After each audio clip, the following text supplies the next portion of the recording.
voz yo vengo a cantar. Soy del campo y del pueblo querido, soy Argueta y vengo a felicitar a don Jaime Arellano, un amigo. Buenos días, amigos televidentes, gracias por estar nuevamente en su programa Jaime Arellano en Nación. El día de hoy vamos a estar platicando con un analista político. Teníamos rato de no platicar con él. El presidente del MRS, exdiputado de la Asamblea Nacional, Enrique Sáenz. Con él vamos a estar hablando de la situación actual del país, qué podemos esperar, para dónde vamos, qué debemos de hacer, cuál es su punto de vista, cuál es su sugerencia.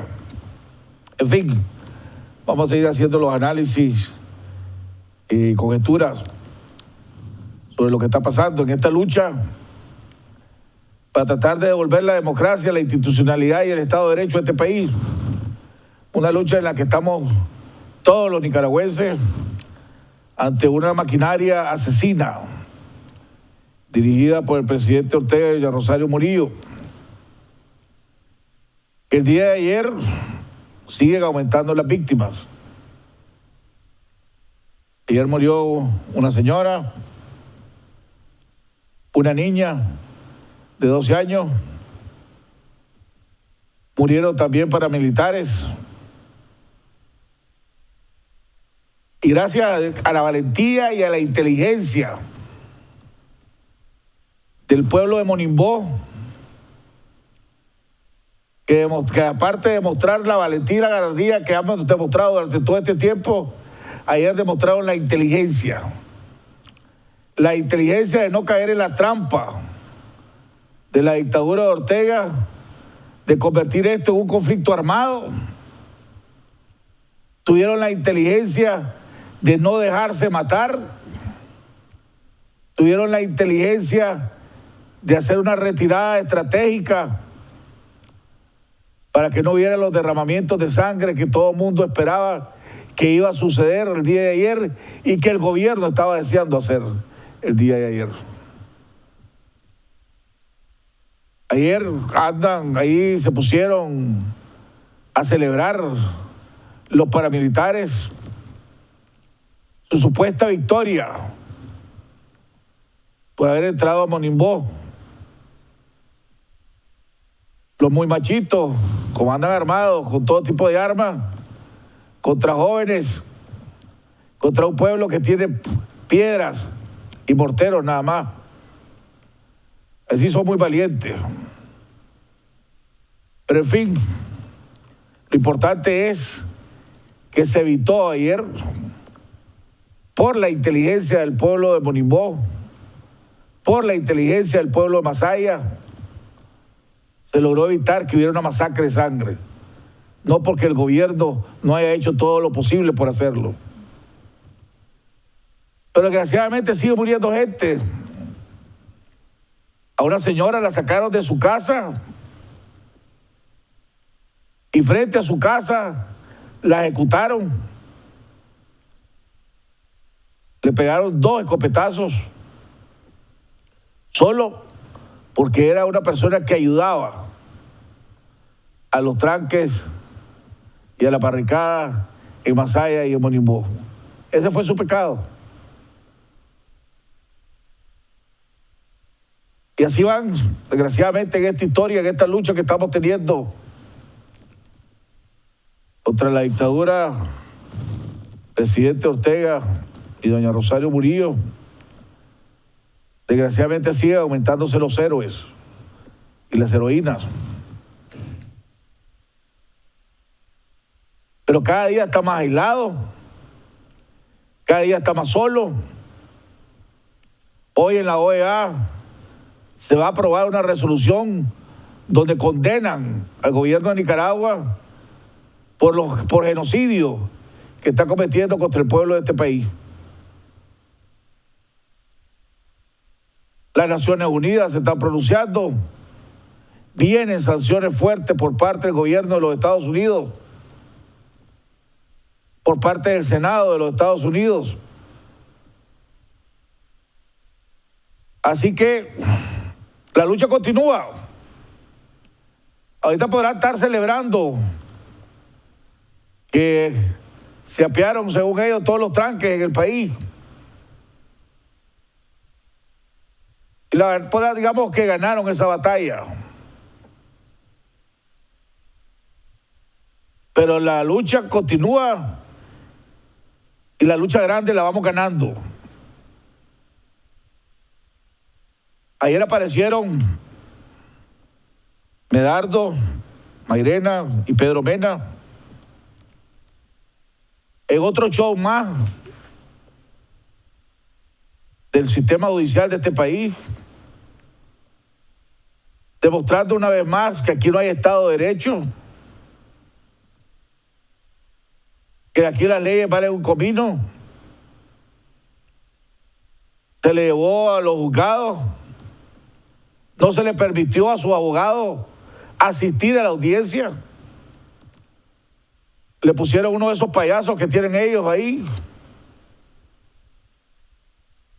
No se le ha permitido hablar con su familia ni con sus abogados. Solo en este país se hace eso.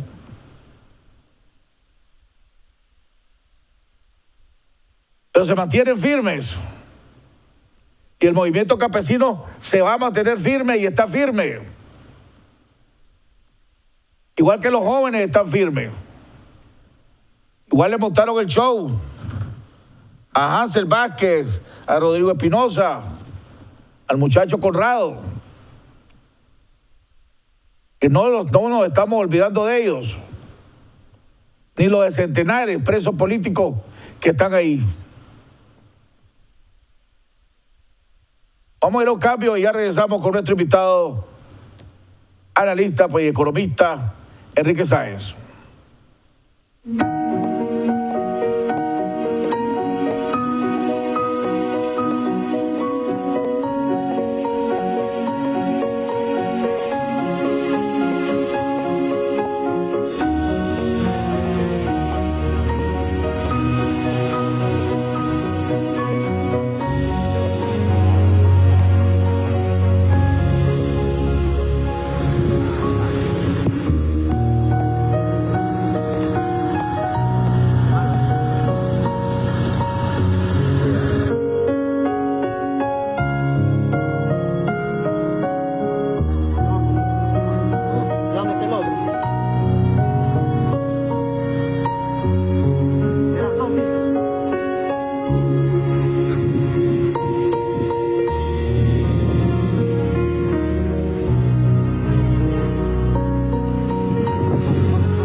Movistar Series.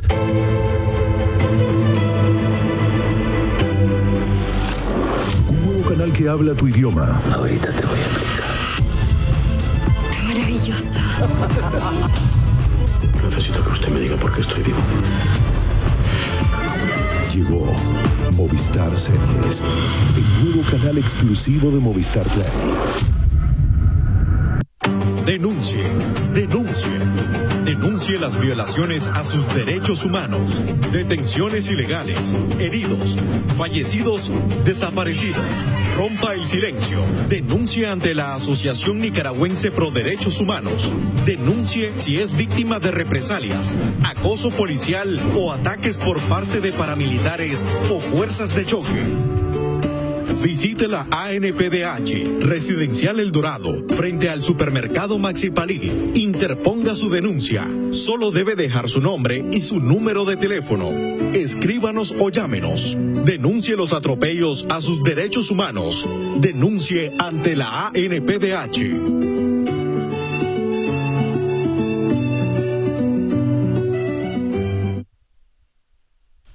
Dedicación al servicio para salvaguardar la vida y bienes de nuestros clientes es nuestra misión. Somos expertos en vigilancia electrónica. Instalamos CCTV y oficiales de monitoreo, alarmas de detención de intruso y monitoreo las 24 horas. Instalamos alarmas de detención de incendio, control de acceso y cercas eléctricas. Sistemas profesionales de seguridad SA. Responsabilidad y profesionalismo. Su mejor opción para su protección. Residencial Bolonia de Ticabús, 4 cuadras al sur, Managua. Teléfonos 2266-9778, 2266-8901. La naturaleza enseña con su ejemplo a trabajar por el bien común, a convivir en sociedad, a respetar las leyes naturales y el medio ambiente. Cada miembro de esta comunidad tiene una misión específica: recolectar alimentos, cuidar a los recién nacidos y dar protección al panal contra toda amenaza.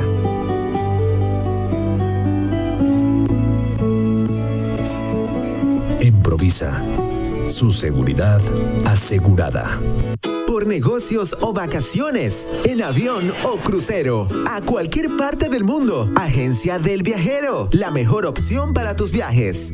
Cotiza con nosotros y compra hoy mismo, porque Agencia del Viajero tiene el paquete ideal para vos con la mejor tarifa. Canjeamos puntos con millas de cualquier banco de Nicaragua. Visítanos en Reparto San Juan. Agencia del Viajero, la mejor opción para tus viajes.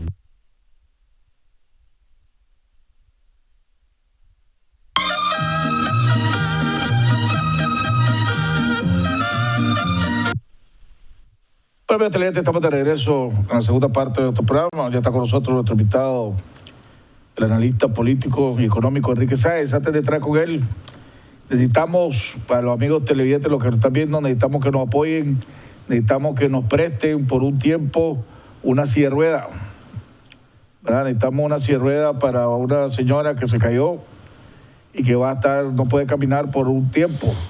Así que necesitamos que alguien nos preste una silla de ruedas. Don Enrique, bienvenido al programa. Teníamos rato de no platicar, amigo. Buenos días, Jaime. Buenos días a la teleaudiencia. Muchas gracias por la invitación. Recuerdo que la última vez que estuve nos recetamos dos días consecutivos, ¿verdad? Inmediatamente antes de Semana Santa, porque hubo tanto en el primer día que hubo que hacer, creo que es la primera vez que lo haces, de tener dos días seguidos. Sí. 2 días seguidos, así que muchas gracias por la invitación.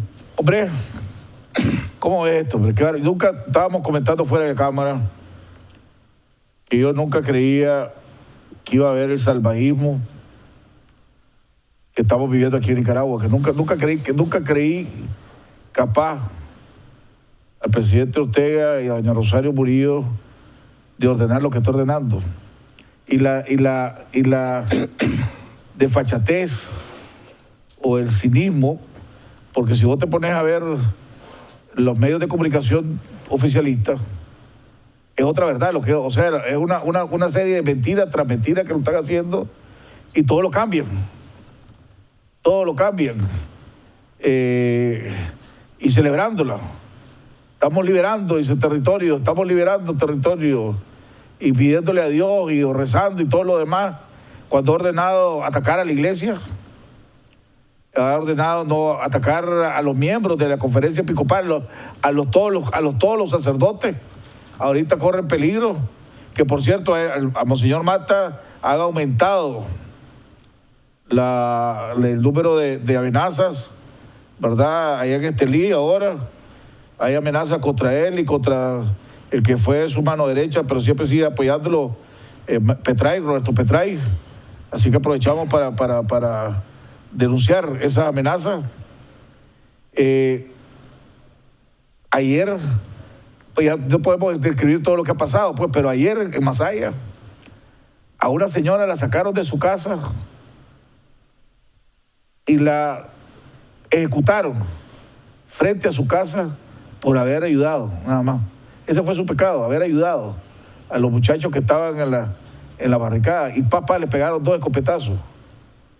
O sea, y después cuando los muchachos, el pueblo de Monimbó muy inteligentemente hizo la retirada para no caer en la trampa de la masacre, celebrando en la plaza con el himno, con micrófono y con toda chochada, con el himno del Frente Sandinista, la grande victoria, y después los medios de comunicación oficiales pasándolo como gran logro, pues, lo que hicieron, la masacre que han hecho en este país.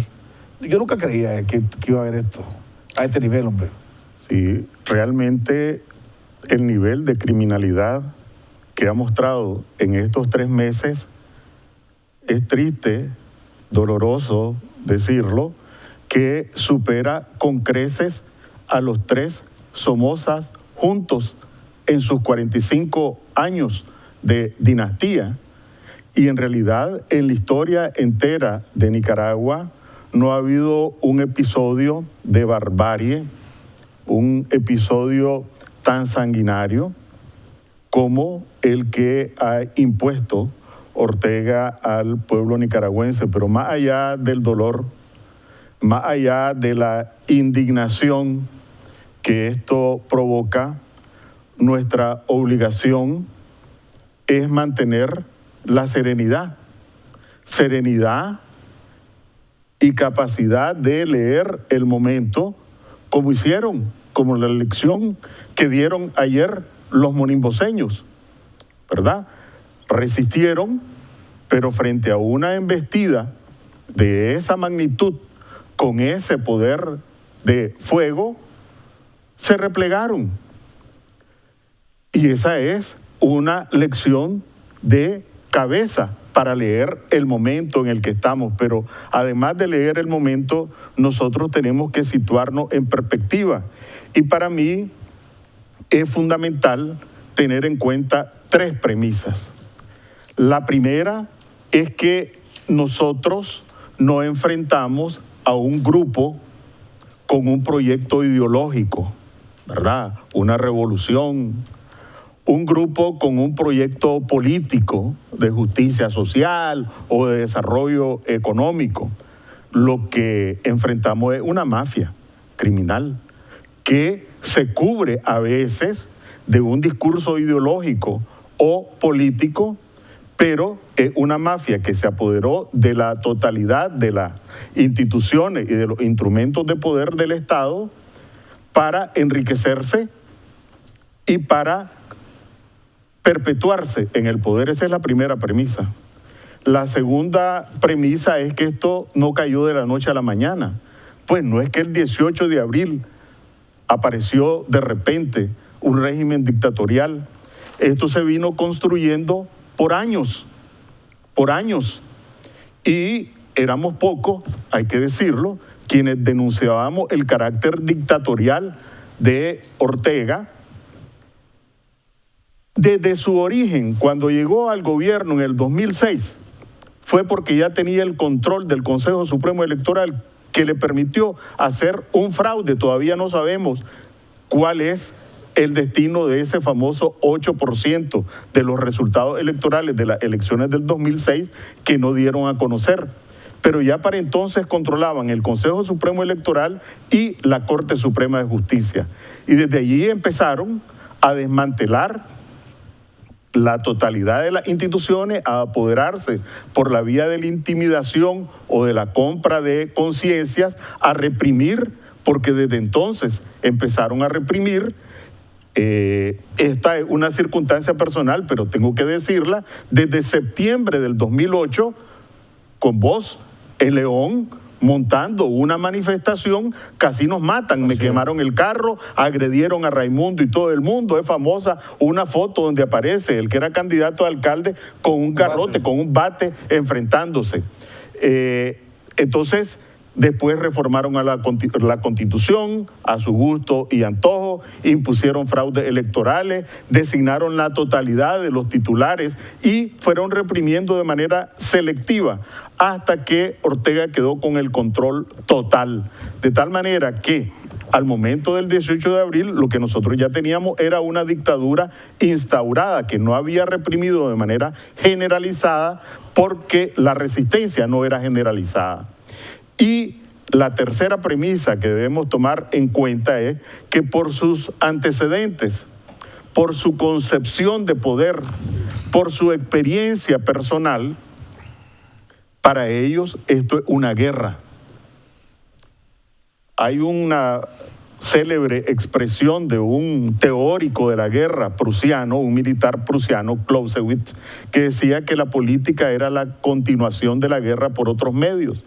Para Ortega quiero decir que la guerra era la continuación de la política por otros medios. Para Ortega, la política es una guerra. Solo entiende de aliados que le sirven para sus objetivos o de sometidos. Es con estas premisas, me parece a mí, que tenemos que analizar los distintos momentos. Entonces, por ejemplo, ataca los tranques, creó su propio ejército, supuestamente para dotarlo de impunidad, ¿verdad? Y que nadie dijera, es la policía y es tal comisionado, o es el ejército y es tal coronel o tal mayor, enmascarados y vestidos de civil supuestamente para ganar en impunidad. Pero esta no es una guerra de posiciones, esta no es una guerra de territorios. Y entonces van, derriban una barricada, se apoderan del territorio y ya ganaron. Si esta no es una guerra de territorios, si estuviéramos en una guerra donde vos defendés territorios estratégicos porque son rutas de abastecimiento, porque son lugares que te permiten estratégicos defender una posición o atacar al enemigo, pero que es un tranque en una calle, eso no es ni ruta de abastecimiento estratégico, para hablar en términos militares, pues. Entonces, pero además, esos tranques se van a volver a poner. Esos tranques mañana, pasado mañana o después de pasado mañana se van a volver a poner. Entonces, ni siquiera son batallas ganadas, ¿verdad? ¿Qué es lo que ha logrado Ortega y qué es lo que pretende, con esto? Primero, y eso sí hay que reconocer que lo ha logrado, evitar que se desbanden lo que él conserva todavía de respaldo en las fuerzas represivas y en algunos sectores sociales, ¿verdad? Eso es lo primero que él pretende. Pero yo estaba haciendo la remembranza junto con otras personas que él se siente en la operación Danto, ¿verdad? Cuando se metieron a Honduras con la Contra, etcétera, a golpear la base estratégica de la Contra, ¿verdad? Para después aparecer a negociar desde una posición de fuerza. Pero ¿cuál posición de fuerza? Si en realidad la lucha la está perdiendo. La está perdiendo, aunque, por supuesto, para nosotros, por la indignación, por la cuota de dolor que le está imponiendo al pueblo, sintamos que este es un proceso interminable, ¿verdad? Que vamos muy lento. Pero en realidad, si vos lo ves en perspectiva, esto empezó hace 3 meses, ¿verdad? ¿Qué teníamos hace 3 meses? Una gran dispersión, una demanda de unidad de las fuerzas opositoras. Los obispos ni siquiera se habían puesto de acuerdo en un mensaje para Semana Santa, ¿verdad? Se demandaba liderazgos, se demandaba que la comunidad internacional no le ponía atención a los asuntos de Nicaragua. Todo eso era lo que demandábamos hace 3 meses. ¿Qué tenemos a 3 meses? Y esto puede resultar tal vez para algunas personas odioso o inconveniente decirlo, pero lo repito para que no haya malas interpretaciones. La cuota de dolor, el sacrificio del pueblo nicaragüense, las muertes que está imponiendo Ortega, a nosotros nos desesperan, nos impacientan y que ya esto se solucione. Pero la comunidad internacional tiene sus ritmos. Entonces, ¿qué es lo que tenemos ahora? Y empecemos por el ámbito internacional. Bueno, vos tenés a las organizaciones internacionales de derechos humanos oficiales de las 2 grandes organizaciones que nos competen, la OEA y Naciones Unidas, presente y con los ojos en Nicaragua.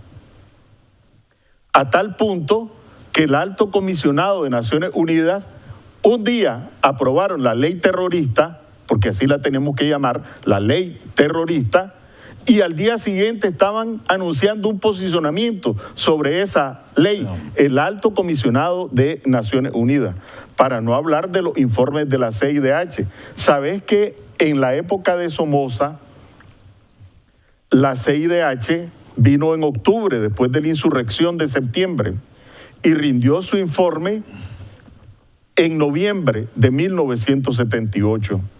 Y la resolución de condena a Somoza se adoptó en junio de 1979, 7 meses después.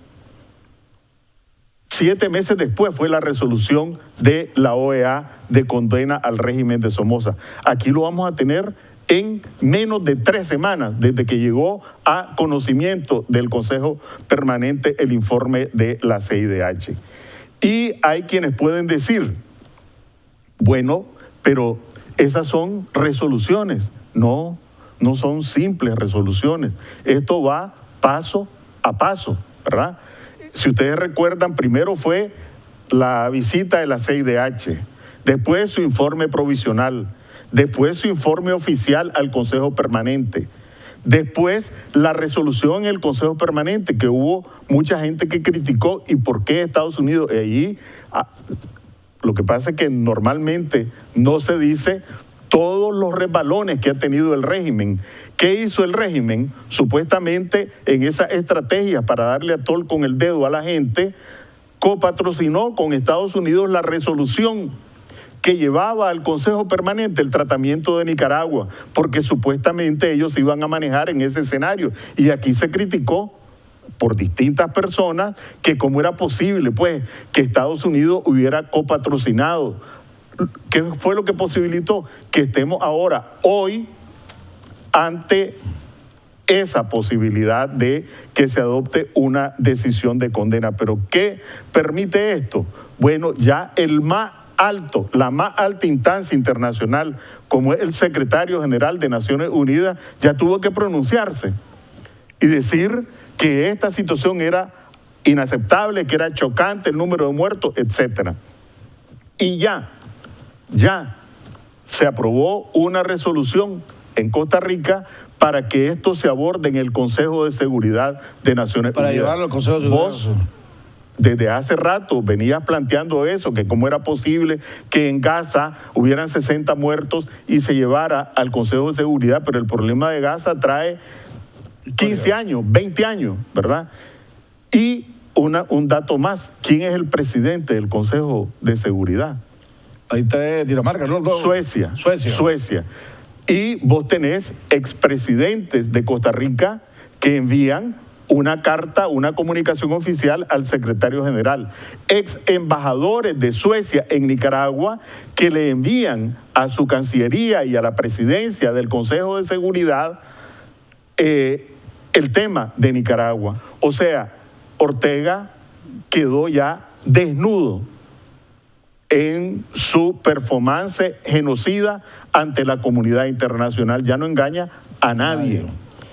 Y aunque no sea grato decirlo, a mí me parece que una de las cuestiones más relevantes que se ha producido en los últimos días son las declaraciones del senador Rubio, diciendo, porque en Estados Unidos, en realidad hay muchos Estados Unidos, ¿verdad?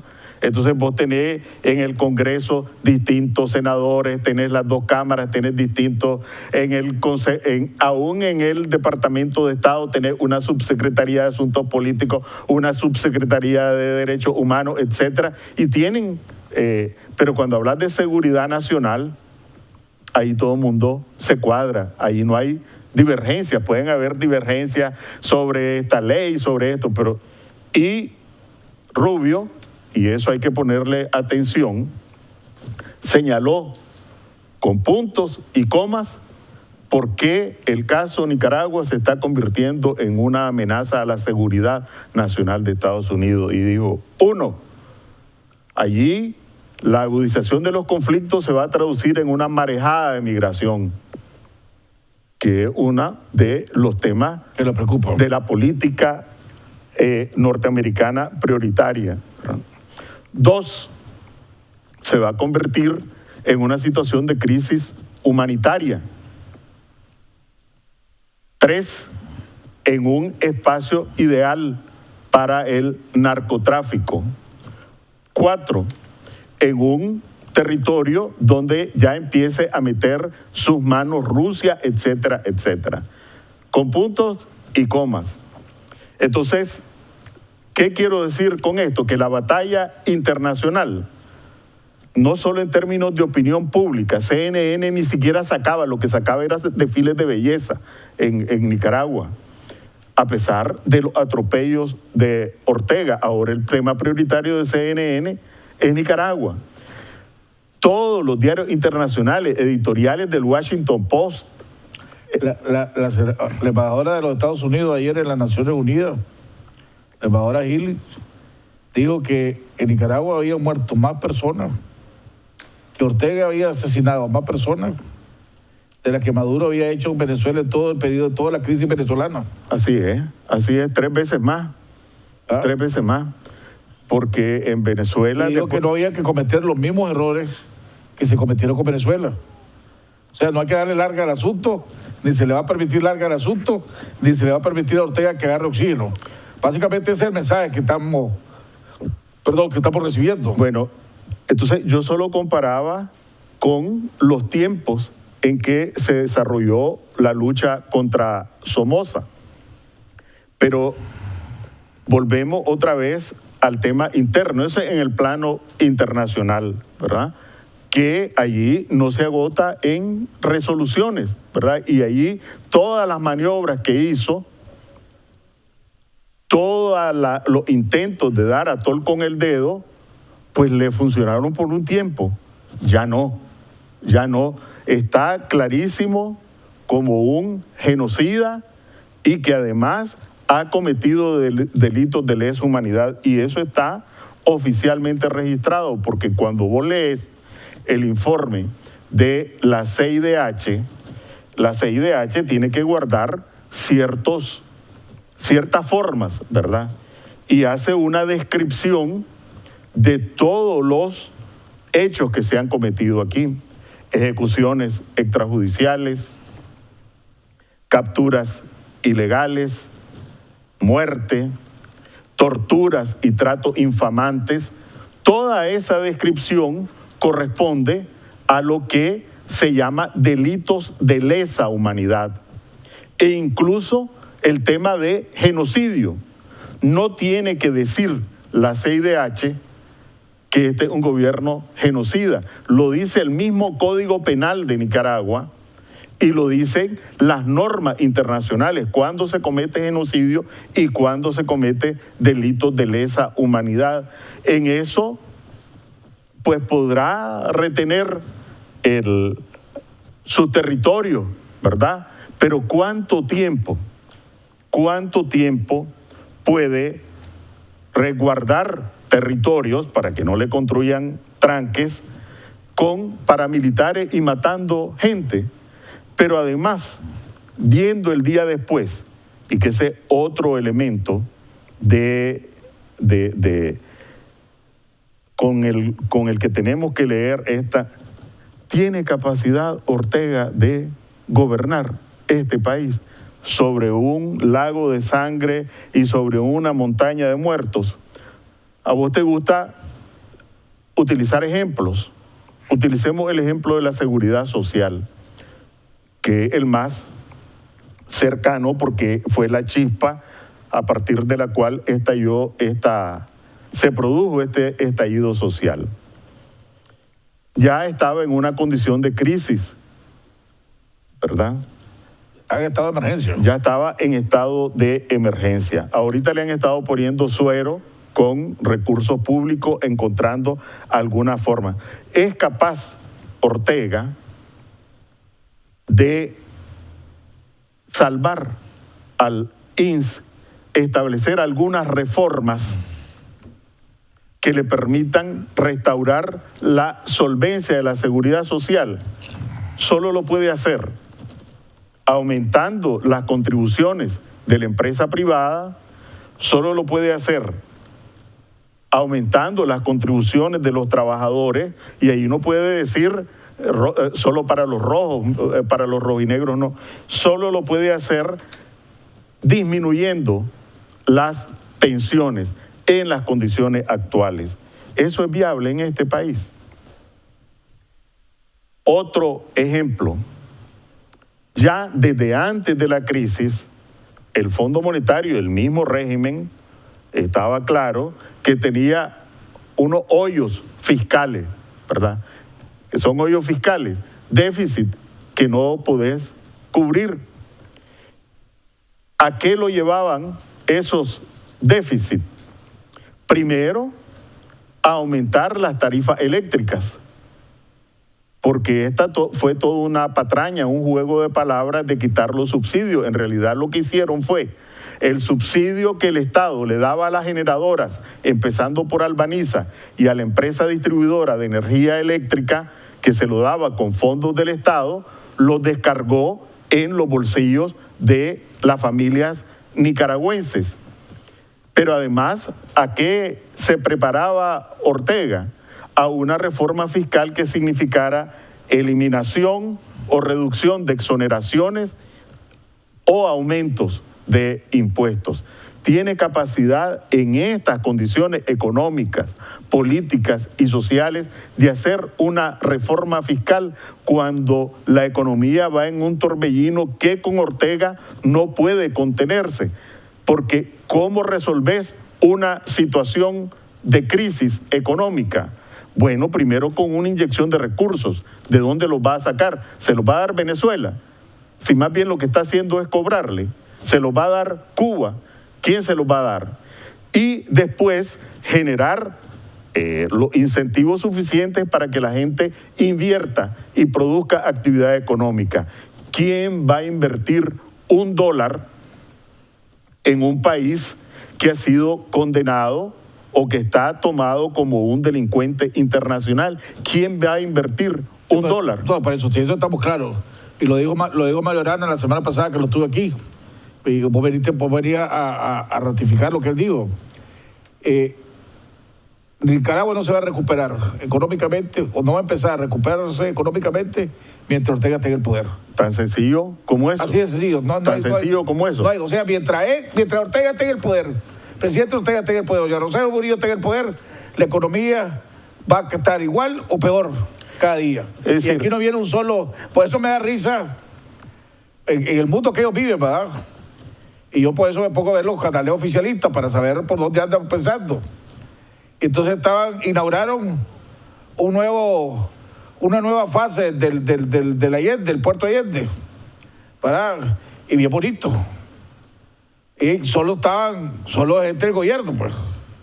No había nadie del sector privado. Y entonces que este lugar va a promover el turismo y va a promover la inversión turística. ¿Cuál turista? Si nadie está viniendo aquí a Nicaragua. ¿Cuál inversión si nadie está invirtiendo aquí en Nicaragua?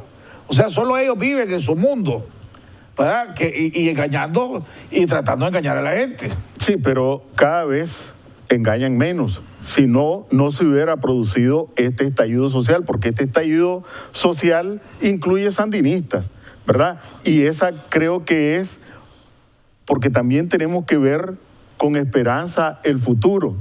Nosotros, tal vez, por primera vez en nuestra historia, hemos tenido distintas oportunidades en distintos momentos de nuestra historia, pero por primera vez creo que tenemos la posibilidad real de construir un nuevo país. Se pensó que en el 79 era una oportunidad, pero no lo fue porque en realidad fue bajo una bandera partidaria. En el 90 se pensó que era otra oportunidad, pero también naufragó porque estaba todavía muy fuerte la polarización sandinismo-antisandinismo. Ahora nosotros creo que una bendición y tenemos la posibilidad de construir un país distinto, un nuevo país. ¿Y cuáles son las semillas de ese nuevo país? En primer lugar, el sentido nacional. Todos nosotros hemos marchado cobijados bajo la bandera azul y blanco. Nadie extraña la bandera de su partido, porque no solo sin partidos van ahí, con orgullo, con autoestima, con sensación de poder. ¿Qué significa eso?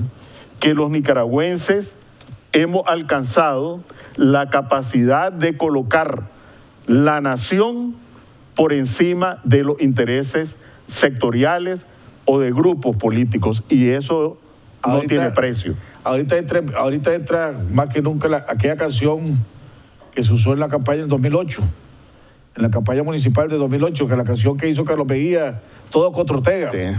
¿Verdad? Que si esto no es de ideología política, sí. No es de bandera ni de partido. No es de izquierda, no es de derecha, no es nada. La gente va cobijado. Esa es la lucha. Y esa es una, pero también hay otros elementos. Creo que, aunque hay un conjunto de críticas válidas que se hacen a la Alianza Cívica, pero se constituyó hace 2 meses. Hace 2 meses. ¿Y cuál fue el punto de partida? Ortega apostaba en el diálogo al divide y vencerás.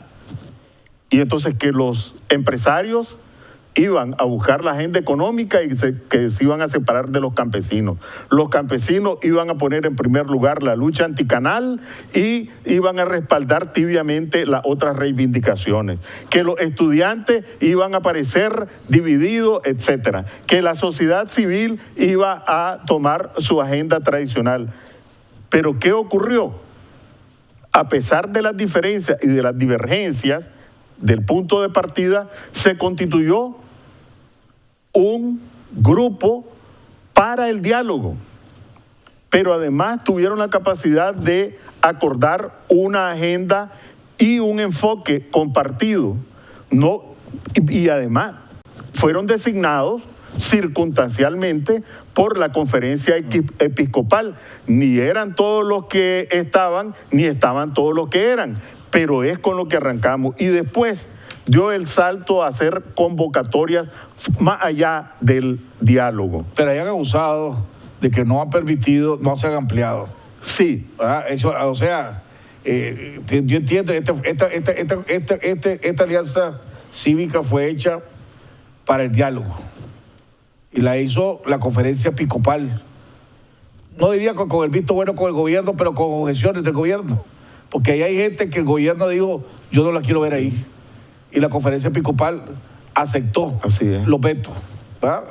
Entonces ahora que ya, entonces lo que ha habido es una gran madurez por parte de ellos, pero también por parte de todos los sectores, que para no caer en la trampa de la división, han permitido muchas cosas a la Alianza Cívica que en otras ocasiones no se hubiera permitido. Pero ahí donde tiene que ya empezar a entender la Alianza Cívica que tiene que abrirse, que esta lucha tiene que permitir que otros sectores puedan tener la oportunidad de opinar, puedan tener la opinión de votar sobre lo que se tiene que hacer, porque tarde o temprano la gente no va a seguir haciendo como borrego nada más lo que ellos digan sin ninguna explicación. Sí, mira, yo no quiero, porque no soy miembro, pues, no he tenido ninguna posibilidad, ningún espacio, absolutamente nada, sino que, como vos me presentaste como analista, ¿verdad? Yo creo que mantener los equilibrios internos dentro de la alianza requiere una gran madurez. Creo que efectivamente, incluso lo he escrito, lo he dicho en mi espacio radial, en Radio Corporación, gracias por el comercial, que vos también, y fuiste el primero en marcarlo, que hay que abrir espacios de diálogo, pero siento que eso también nos compete a nosotros. Entonces, nosotros queremos eso, bueno, autoconvoquémonos. Así es. Los independientes, las organizaciones genuinamente comprometidas en la lucha por la democracia que no están en el diálogo, hagamos una gran asamblea e invitémoslo. Exactamente. E invitémoslo. Y que ellos tomen los puntos de vista que recojan ahí, porque creo que es bien arriesgado alterar los difíciles equilibrios. Es decir, para que los estudiantes tomen una decisión, tienen que hacer consultas entre distintas expresiones. Para que los empresarios, y vos lo sabes muy bien, tomen una decisión, hay distintas expresiones. Ya los estudiantes se dieron cuenta de que estaban cometiendo ese error, porque estaban tomando decisiones, los que están en la alianza, sin consultar a los otros sectores, ¿verdad? Entonces se le olvida que hace un día antes de la matancinga en la UNAM llegó a la plaza de la John Paul Jenny, tomaron el micrófono y decían que estaban descontentos y que desconocían a los que estaban en el diálogo, porque ya no los estaban representando. Entonces, ¿por qué? Porque no había se había perdido ese hilo de comunicación de que a veces caemos todos en la trampa, de que creemos que lo que nosotros hacemos es lo correcto, es lo verdad, y que no necesito ir a nadie más, y que todo el mundo tiene que hacer lo que yo digo. Entonces, por eso ahora sí están abriendo, y por eso ahora que están haciendo inclusive ya sus propias convocatorias, como la caravana del domingo. Y a mí me parece que ese es un paso fundamental, haber dado el salto del diálogo a la calle.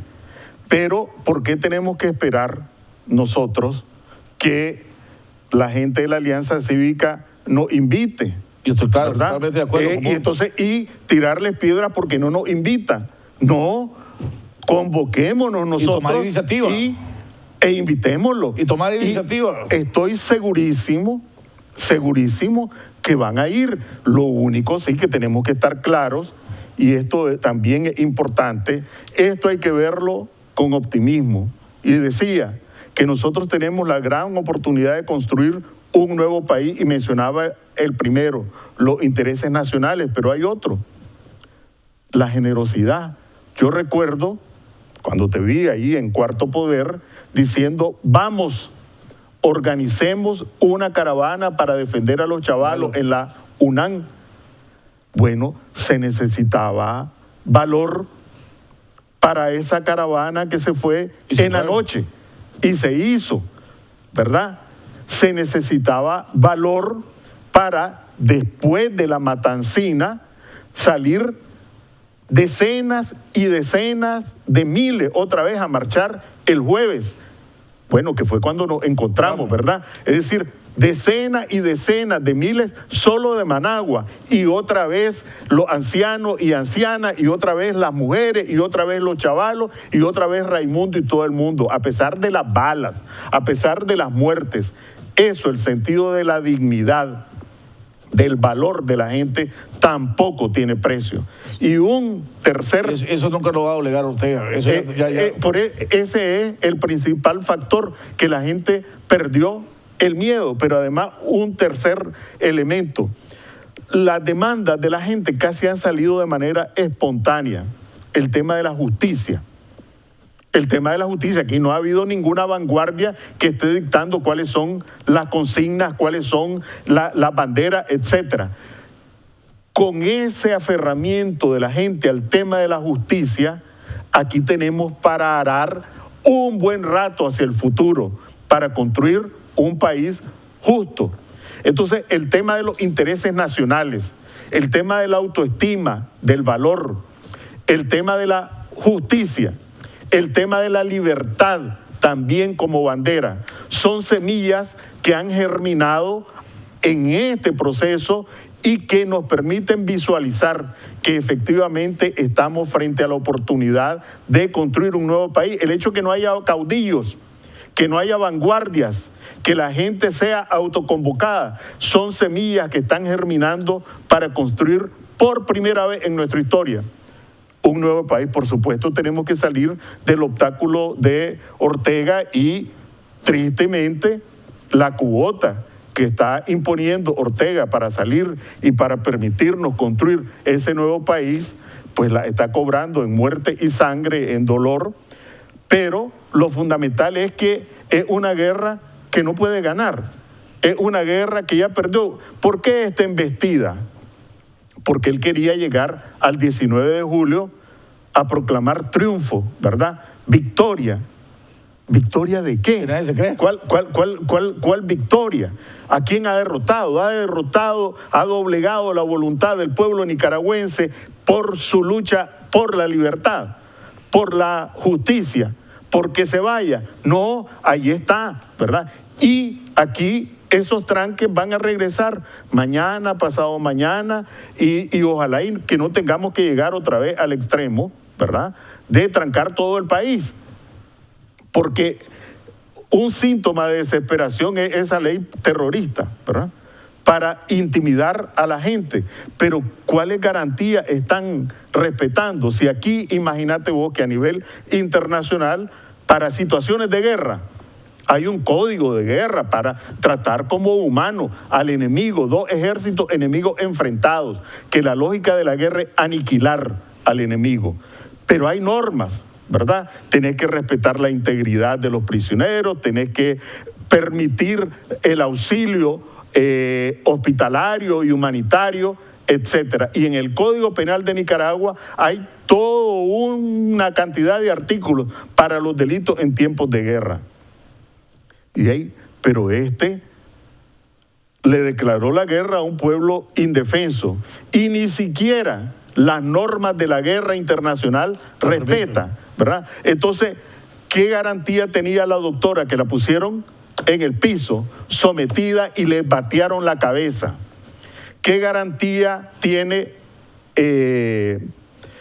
todos los prisioneros que han sido... Medardo, Mayrena, o Medardo, todos los estudiantes. En el caso de Medardo, pues, que es conocido... Los chavalos estos, que Rodrigo, Corrado. Pero pongamos el caso de Medardo. Imagínate vos que estos no solo embisten criminalmente, sino que lo primero que hacen es bloquear la posibilidad de asistencia médica a los heridos. Eso no tiene nombre. Pues si no o sea, para que pues, es que podemos describir los salvajismos en la emboscada asesina que hicieron a los campesinos del tranque San Pedro Lóbago, que negociaron, desmonten, quiten el tranque y vamos a soltar a Medardo. Y los campesinos dijeron, vámonos pues, aceptamos pues. Pacíficamente se desmonta el tranque. Cuando van de regreso, lo emboscan, queda la emboscada. Salen huyendo un sinnúmero, pero hay un sinnúmero de muertos que están en los campos y no le permite a la gente ir a recoger los cadáveres, porque el que se acerca le disparan. Y entonces los cadáveres se los están comiendo los opilotes. Esa es la barbarie que estamos viviendo aquí, en Nicaragua. Ahora, nunca has visto, ¿cuándo has visto que a un herido no le permita que llegar a ser asistido, como decís vos? O aún a los criminales de guerra nazis, ¿verdad?, tuvieron defensores, ¿verdad?, en condiciones de guerra, ¿verdad? Entonces, aquí ni siquiera te permiten que designes a tu abogado, sino que te ponen a alguien para que no te defienda. Para que no te defienda. Entonces, poder gobernar un país en esas condiciones, ¿por cuánto tiempo? ¿Por cuánto tiempo? Lo único que puede hacer es seguir matando y seguir atropellando los derechos de los nicaragüenses. Aquí hay un gran debate ahorita en lo que estamos luchando contra Ortega. Somos la gran mayoría del pueblo.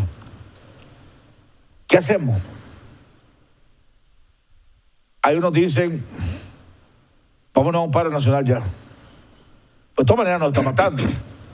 De todas maneras está destruyendo la economía del país.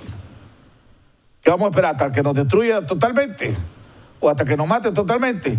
Vámonos ya a un paro nacional. Vámonos ya a un paro nacional y pongámosle la presión internacional.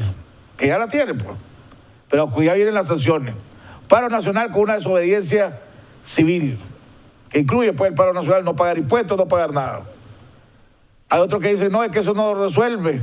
Hagamos otra cosa, pues, vamos, marcha, plantón, paro de 2 días, marcha, plantón, paro de 2 días, caravana, etcétera. ¿Qué hacemos? Porque lo que sí puedo decir es que no podemos continuar, y vuelvo a repetir, ¿cuándo fue la última actividad que hicimos? No, fue el Hace domingo. 4 días. Sí. Hace 4 o 5 días. El domingo fue la última. ¿Va? Con una actividad cada 4 días no vamos a terminar de derrotar a Ortega. Le vamos ganando. Pero con una actividad cada 4 días estamos mal. Vamos mal. Ya sea para este es un llamado hacia la alianza o hacia los autoconvocados, a quien tome las decisiones. Con una actividad cada 4 días no hacemos nada. ¿Pero qué recomendarías vos? Bueno, a mí me pareció muy buena la iniciativa de, en lugar de plantear una actividad, plantear una jornada de 3 días, y fue exitosa. Que conste que salió de aquí la propuesta del programa. Bueno, fue exitosa. Creo que nosotros tenemos que plantearnos 2 pasos inmediatos. Primero, abrir no vasos comunicantes, sino que cauces con la alianza cívica. Y si no nos invitan, autoconvoquémonos e invitémoslo, ¿verdad? Pero haciéndolo de manera participativa, de manera inclusiva, pero ordenada. Porque aquí algo que también tenemos que evitar en esta etapa, y es crucial, ¿verdad?, es empezar a tirarnos pedradas, ¿verdad?, por hechos pasados. Porque hay, y he escuchado, ¿verdad?, y en las redes se ve todavía resabios en algunos sectores que no pueden leer que en este momento lo capital es la unidad. Entonces, ¿cómo abrir esos cauces de comunicación y debatir y acordar temas como este, ¿verdad? Lo segundo es que efectivamente me parece que hay que acordar las bases de una estrategia compartida sobre la base de jornadas y de etapas, porque lo menos que podemos hacer, además de socavar la unidad del pueblo desde la cúpula, es evitar las fantasías, ¿verdad? Aquí en las redes sociales circulan, provocan desconcierto en la gente, y después la vez pasada, por ejemplo, cuando se reunió el Consejo Permanente, en la mañana ya estaba circulando por las redes que el Consejo, ahora sí se va a Ortega, ya se adoptó y ni siquiera se había reunido. Cuando aparece que no hay resolución, se producen los bajones de ánimo. La falta de expectativa causa daño. Entonces, exagerar y fantasear con las expectativas. Entonces, a mí me parece que esta es una cuestión de una estrategia. Ortega tiene la de él, pero después de la embestida militar criminal, ¿qué tiene? Ya va a convocar a su diálogo con el APRE, con el otro. ¿Quién le va a hacer caso? O con los evangélicos que están sometidos a su voluntad. Va a aparecer en un discurso el 19 de julio hablando de reconciliación y de unidad nacional. ¿Quién le va a creer? ¿Qué iniciativa política está en capacidad de realizar? ¿A dónde la va a hacer? Porque no creo que tenga gente para llenar la plaza. Bueno, Hemos llegado al comentario. Sí, pero me dejaste en el cuando ya no pasado varios minutos. Bueno, ok, pues en la próxima. En la próxima. Hemos llegado al final del programa. Le agradecemos a Enrique Sáenz, a ustedes, amigos televidentes. Mantengámonos firmes en la lucha, ¿verdad? No hay que perder la esperanza. Vamos ganando, que parezca mentira, y cada uno de nosotros tiene que poner su granito de arena.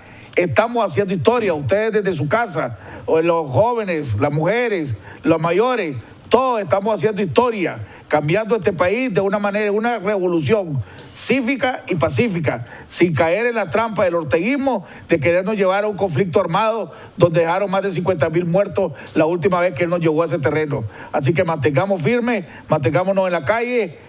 Apoyemos cualquier convocatoria, venga de donde venga, no importa el sello que tenga. Hay que salir a apoyar esa convocatoria para marchar, para plantones, para caravana, para lo que sea. Toda manifestación ayuda. Nos vemos mañana en otro interesante programa aquí en Jaime Arellano en La Nación.